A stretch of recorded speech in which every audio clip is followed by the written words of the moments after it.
This is not just another off-road SUV. This is the 2025 Jeep Wrangler Rubicon, the most capable, most extreme, most analog vehicle you can buy in America today. After spending a week with it, from desert dunes to mountain trails to city streets, I can tell you this: the Wrangler Rubicon isn't trying to be comfortable. It's not trying to be quiet. It's not even trying to be modern. It's trying to be the last true off-roader. In an era where every SUV is smoothing out its edges, adding hybrid powertrains, and chasing luxury, the Wrangler Rubicon doubles down on everything that made the original Willys MB legendary. Solid axles, locking diffs, short overhangs, and a body-on-frame chassis that laughs at boulders. It's loud, it's stiff, it rides like a farm truck. But the moment you hit a dirt trail, it transforms into something alive. No other SUV feels this raw, this connected, this real. And in 2025, Jeep hasn't softened it. They've refined it. The 4xe hybrid version is still here, but the V6-powered Rubicon remains the heart of the lineup. A 285-horsepower 3.6L Pentastar engine paired with a 6-speed manual or 8-speed automatic, sending power through a rock-ready 4-to-1 transfer case. This isn't a crossover with off-road stickers. This is a purpose-built machine, one that can crawl over rocks, ford rivers, and survive years of abuse. So what's new for 2025? And is it still worth it when rivals like the Ford Bronco and Toyota 4Runner are catching up? Let's break it down. Because if you want real off-road capability, there's still only one king. Let's be clear, the Wrangler Rubicon isn't just good off-road, it's unbeatable in its class. Why? Because Jeep didn't just add bigger tires and a lift kit. They engineered it from the ground up for extreme terrain. It starts with the Dana 44 front and rear axles, heavy-duty, fully locking, and built to survive impacts that would destroy independent suspension. Then there's the 4-to-1 low-range transfer case, one of the deepest crawl ratios in production, giving you maximum torque at walking speed. The electronic sway bar disconnect is a game-changer. With the push of a button, the front sway bar disconnects, allowing up to 34 inches of wheel articulation, meaning all 4 tires stay planted on uneven ground. I took it up a steep, rocky trail where the left side was 18 inches higher than the right, and it crawled up without a single wheel lifting.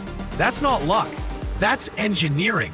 The 33-inch all-terrain tires, 35s optional, grip loose dirt and rock with confidence. The off-road cameras, including a front-facing hood cam, give you perfect visibility when crawling over obstacles. And the approach angle of 44 degrees, departure angle of 37 degrees, and breakover angle of 27.8 degrees are best in class.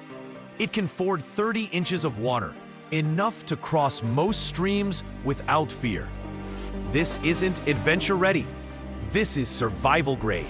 And unlike the Bronco, which uses a more complex independent front suspension, the Wrangler sticks with solid front and rear axles.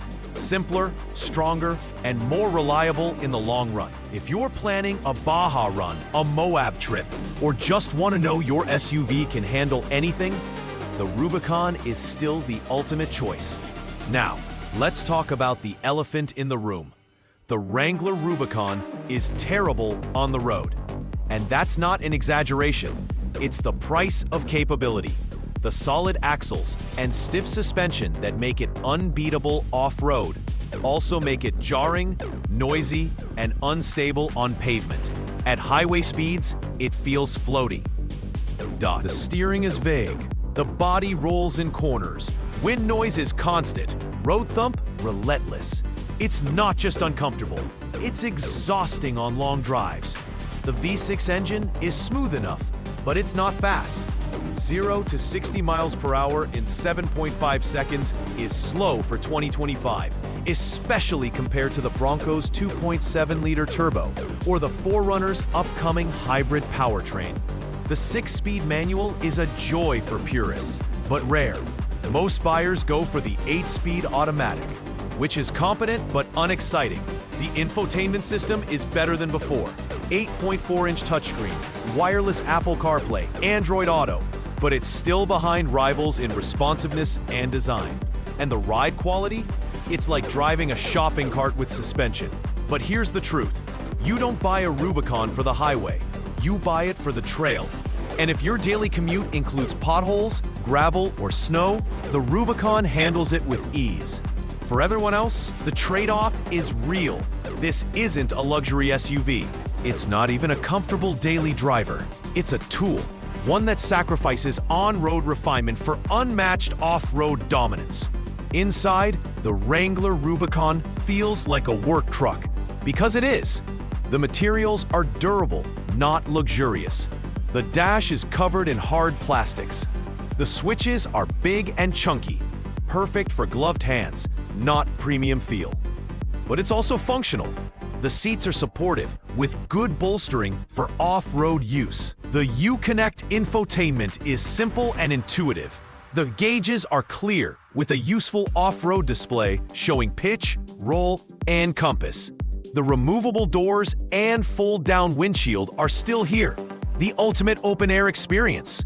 You can literally turn it into a dune buggy in minutes. The rear seats fold flat, and with the top off, you can fit long items like ladders or surfboards. The cargo space is decent, 31.7 cubic feet behind the rear seats, but not class-leading. And yes, the 4xe hybrid version adds a battery under the rear seats, reducing cargo and rear legroom, a real downside for families. But for adventurers, the trade-off is worth it. 21 miles of EV-only range, silent trail crawling, and instant torque. The Safari Bar, a steel roll cage inside the cabin, is optional on some trims and gives extra protection in rollovers.